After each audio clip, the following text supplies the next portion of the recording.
Hello, I'm Martin Keating, the head engineer and songwriting teacher at London Music School, and I want to talk to you about music. I really love you. Okay, I'm going to show you at this moment how to actually mic up and record a set of drums. There's very specific ways of doing this, and there's a variety of ways people will do it, but I have a very set way that will make sure that you actually get a good drum sound from the start. And as I said, there are variations of this that people use. This is the way I do it. Of course, first of all, you need a drum kit. Here we're just using a very straightforward Yamaha stage kit. So I'm going to go on the different kind of microphones we're using and why we place them where we place them. So we'll start with the bass drum. On this bass drum, we're using a very specific microphone.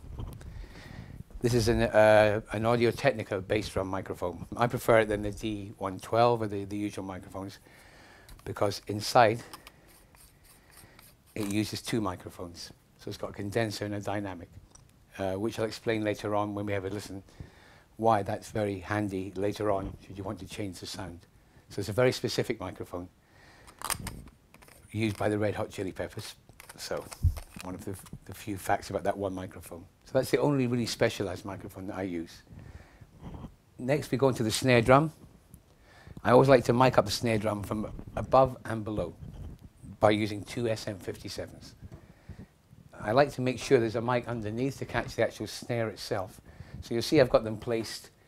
Always remember when you're placing your snare drum mics, the drummer still has to play the kit.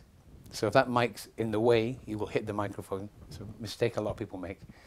I always like to go close to the edge of the snare from the top and underneath, close to the edge of the snare underneath.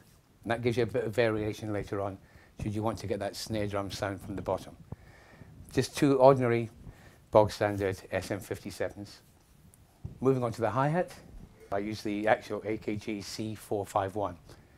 It's a great microphone for picking up top end. In this case, always place the microphone pointing towards the bell of the hi-hat. Otherwise, you're just going to pick up the edge. And never forget the actual hi-hat itself is a cymbal. And so the drummer will play the middle of the hi-hat.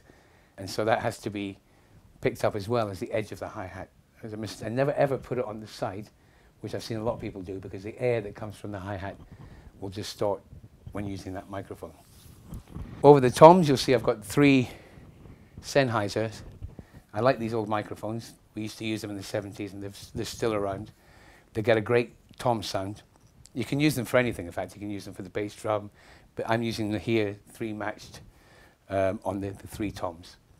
And always with mics, when you're miking up the tom, try and make sure that the mics aren't as close as you would put them to other drums, because the toms need to breathe. So if you go too close, you're just going to get the sound of the hit. So I always like to bring them a little bit off the tom so that the actual sound rises off the actual three toms. And if they're tuned properly, you'll get a really good sound with these three microphones. Again, we use another 451 on the crash cymbal.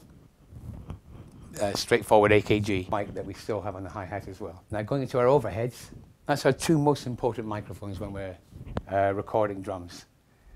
Because people forget that you can isolate certain instruments, but it's the overall drum sound you want.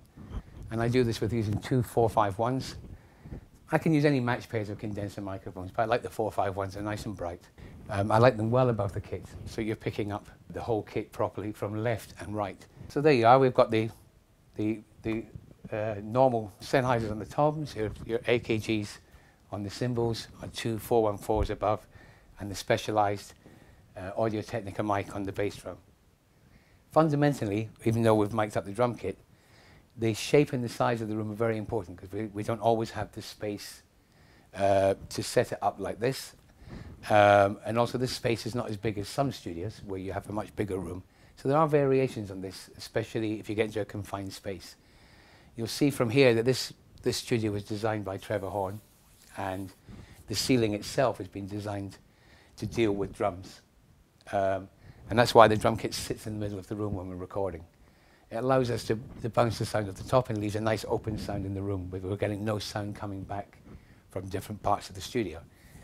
But if you're in a smaller space, obviously you're going to have to come down with your overheads. and you make sure that the other mics that you're using are actually closer mic'd, so that you don't pick up too much off walls. Because one of the small problems that people have in a small room, if the drums are set up with the mics too far away from the drums themselves, the sound will bounce off the different walls and you'll just get a mishmash of different sounds. So you have to go use closer miking if you're in a confined space. So now we've talked about the drum kit itself, how to mic it up. So now we're going to go in the control room and have a listen to actually how the drums sound set up like this. And it'll also give me a chance to show you a couple of things that are fundamental to the way I set up. So here we are.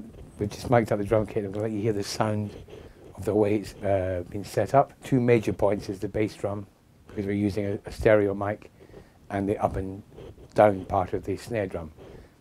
And that is my main purpose is to show you, it gives you some sort of variation later on. So I'll just play a little bit to hear the sound.